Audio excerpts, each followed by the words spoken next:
Mumkinmi ustoz? Xo'sh, nimaga kech qoldinglar? Ustoz keldik-ku. To'xta, qayt orqangga. Eshikni orqasidan yop. Keyin safar ota-onang bilan kelasan. Voy.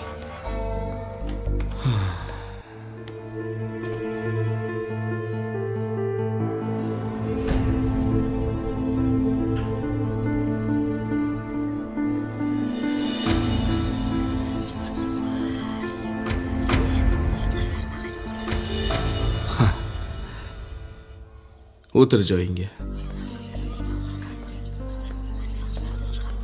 Ustoz gapirsam maylimi? Mayli. Ustoz Abduqodir darsga kech qolib kirdi.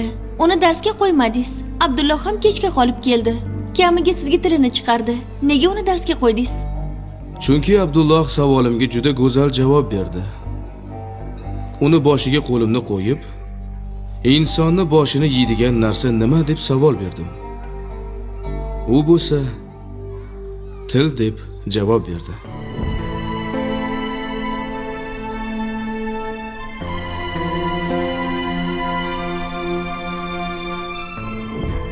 Bu hammamizga o'rnak bo'lishi kerak.